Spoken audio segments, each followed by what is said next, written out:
Vamos lá, então, continuando na próxima questão. Essa é bem legal e bem difícil, tá? É uma das mais difíceis que eu já vi do Enem sobre decaimento radioativo. Ele diz que uma amostra radioativa, né, de carbono 14, ela emite, em média, 15 emissões por minuto por grama. E ele disse que o tempo de meia-vida é de 5.730 anos. E também falou que o fragmento tinha massa de 30 gramas e que esse fragmento emitia 6.750 betas por hora. Logo, qual é a idade desse fósforo? Então, a sua determinação ela é complexa, porque eu tenho todos os dados em unidade, em conversões diferentes. Primeiro, eu preciso entender que 15 emissões elas valem para 1 grama por 1 minuto. Então, em 1 grama. Como eu tenho 30, eu vou calcular o número de emissões. E é 30 vezes isso, então 450 emissões a cada, no caso, 30 gramas por minuto. Então, em 1 minuto, 1 minuto. Mas o dado padrão é em 1 hora, então é vezes 60 minutos. E aí eu tenho que fazer vezes 60. Então, esses 450 eu vou ter que fazer vezes 60 para descobrir, ou pelo menos para colocar tudo em um mesmo padrão. 27.000 emissões por hora a, em um sistema de 30 gramas. Então, veja, em 30 gramas por hora serão emitidos 27.000, né, emissões betas.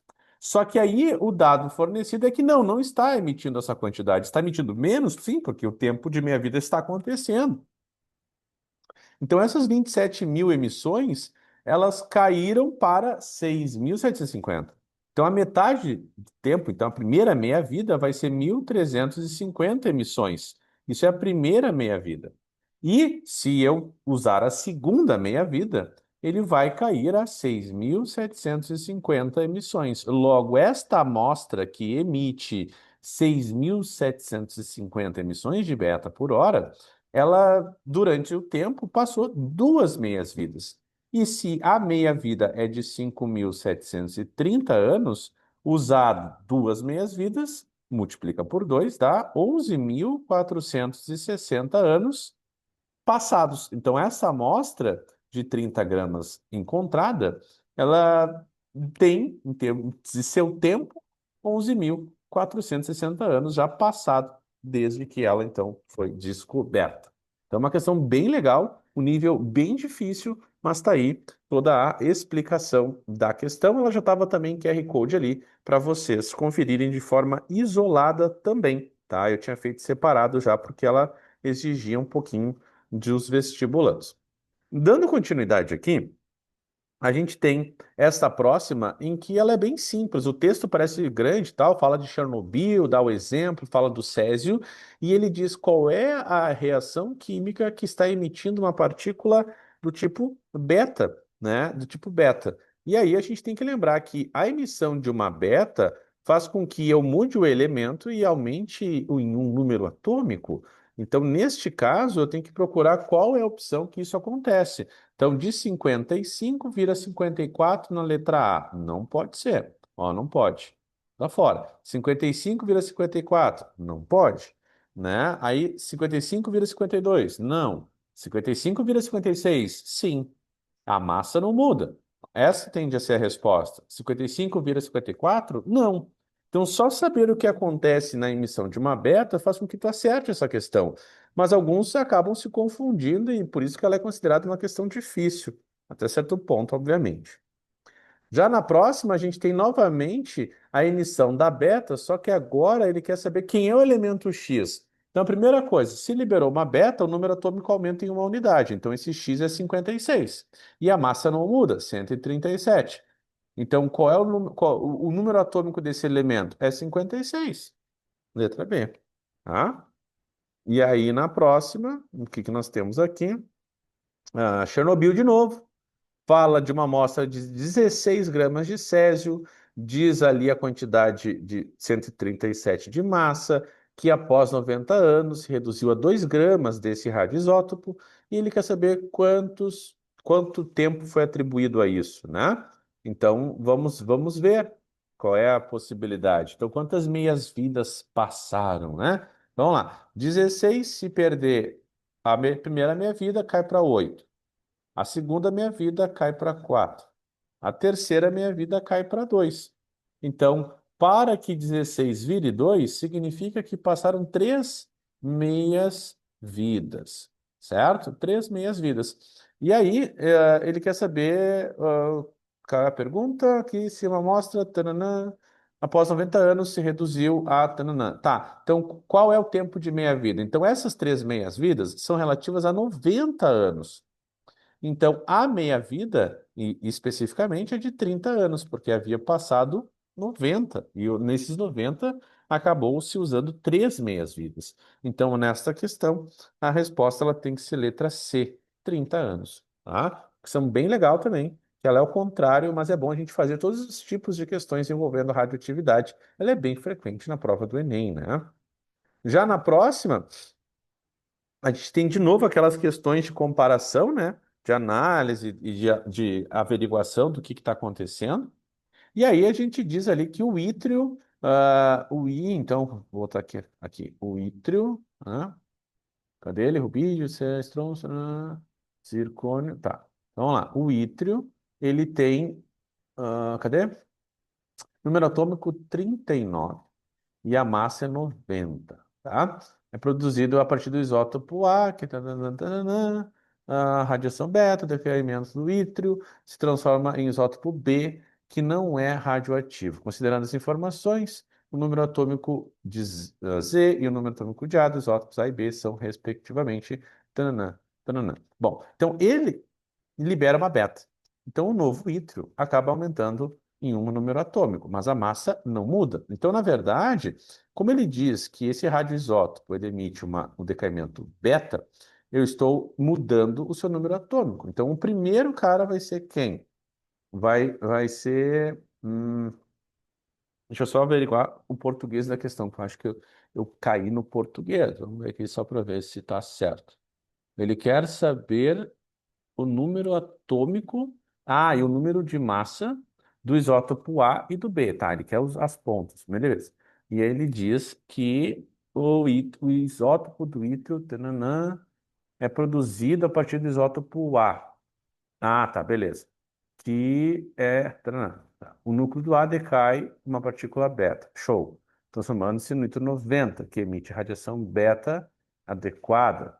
Tá, então o que acontece? O original é o 38, porque ele libera uma beta e vira 39, e esse libera uma beta e vira o 40. É isso. Então as massas não mudam, então a resposta vai ser o 38, o 90, o 40 e o 90, porque vai ser as pontas. Vai ser isso aqui. Então isso é uma pegadinha, por isso que ela é considerada uma questão difícil, e a resposta tem que ser letra B. Então, veja, ler com cuidado esse tipo de questão facilita ou dificulta. Se tu ler rápido demais como eu, aqui acabei ali tendo que analisar novamente o texto. Fazendo devagar, tu consegue perceber aonde estava o foco da questão. Já na 79, a gente tem um texto grande, fala de Dalton, explica a Rutherford, passa pelo Bohr, e aí vai lá embaixo na pergunta. A partir desses elétrons, os átomos poderiam se unir para formar compostos em um fenômeno conhecido como ligação química que ocorria em busca de aumentar a energia do sistema, e como isso adquirir estabilidade. Quantos erros são encontrados no texto? Aí ferrou, porque nesse caso eu tenho que ler todas as situações indicadas no texto. Então, ele no final te enrolou, eles volta. Vamos lá.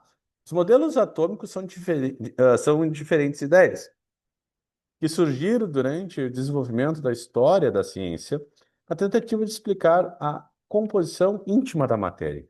O primeiro modelo da era moderna foi proposto por Dalton, que consistia em átomos como esferas maciças e indivisíveis. Ok?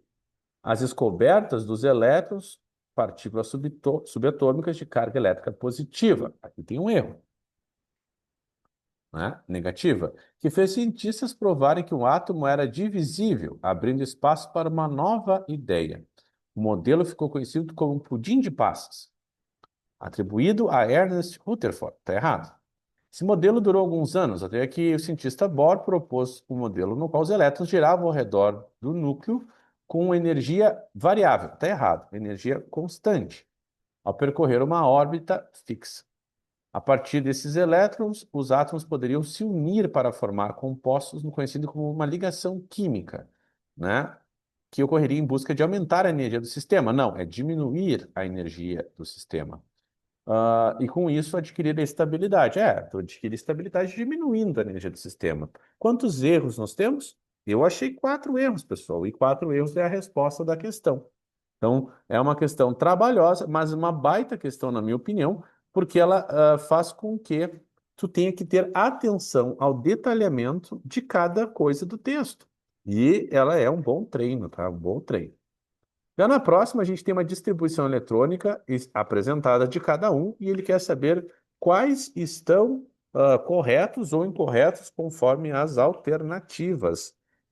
E aí, nesse caso, a gente tem uma situação de, como, né, de análise. O crômio é 4s2 3d4. O crômio é uma situação em que ele termina no 3d4, sim. Mas, ao terminar no 3d4, o correto seria 4s1 3d5. É uma regra específica. Então, ela é falsa. No cobre, a mesma coisa. Sendo D9, ele pararia no 4s1 3d10. Então, ela é falsa. E no ferro mais 2 também está errado, porque ele não perde 2 elétrons do D4, ele perde 2 elétrons da camada de valência, que é a 4s2. Então seria o argônio, né, 3d6, e ela é falsa também.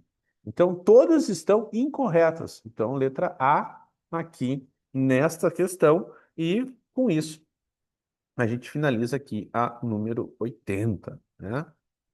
Já na próxima, a gente tem um texto falando dos cientistas, falando do feixe de íons trivalentes, e aí embaixo ele continua dizendo que o processo faz parte de vídeos realizados para promover o estudo da química, da tabela periódica e dos vídeos aí da massa, do número atômico do cálcio e do galho. Sobre a temática, é correto afirmar que, em um estado fundamental, os átomos de galho apresentam seus elétrons distribuídos em 4 níveis de energia, representando 3 elétrons na camada de valência. Então, quer dizer, o galho, o índio e o talho, né, são caras que estão ali no 3p, né, na P1. Sendo P1, ele tem 3 elétrons na camada de valência, né? Então, na sua distribuição eletrônica, ele tem 3, mas ele não tem 4 níveis, ele tem 3 níveis. Então, a primeira está errada por isso, tá? Na B, na forma em que foi utilizado para gravar a esfinge de diamante, o elemento utilizado apresenta distribuição, tá tudo certinho, né? Essa distribuição de fato do galho, ele acaba no P1 na linha 4, né? E no caso da de cima, só para conferir por que era mesmo errado, apresenta os elétrons em 4 níveis de energia, apresentando 3 elétrons na camada de valência. Exceto, ela é verdadeira, né? Ela é verdadeira, tá certo? Então, ela quer o exceto. Então, ela quer a falsa. Ó. E aí, na B, utilizado para o utilizado de distribuição eletrônica, o 3s2, 3p6, 4s2, 3d10, 4p1. Tá certo também. Não vejo o erro aqui. Deixa eu ver, é o galho que se usa ou o galho mais 2? Deixa eu ver. Ah, tá, diamante, feixes. Ah, não, tá aqui, ó. Tá aqui o erro, ó. Íons trivalentes de galho. Então, se é íons trivalentes, ela é falsa. Esse é o galho. Essa distribuição do galho. Se é o galho trivalente, é o galho mais 3. Então, ele não deveria ter o 4p1 e não deveria ter o 4s2. Então, ela é falsa. Logo, essa é a resposta correta, porque ele quer o exceto, ele quer o que está errado, né? E aí, na próxima, a gente tem o carbono diamante, citado como uma das formas alotrópicas do grafite, assim como o grafite e o fullereno, tá certo.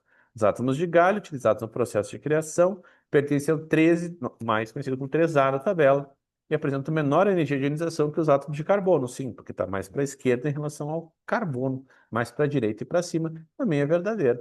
Então tá aí. Essa é uma questão interessante também, mas tem um grau de dificuldade elevado, porque ele pediu o exceto, né? E assim a gente encerra mais uma que em breve a gente vem para terminar as demais, certo? Abraço e até breve.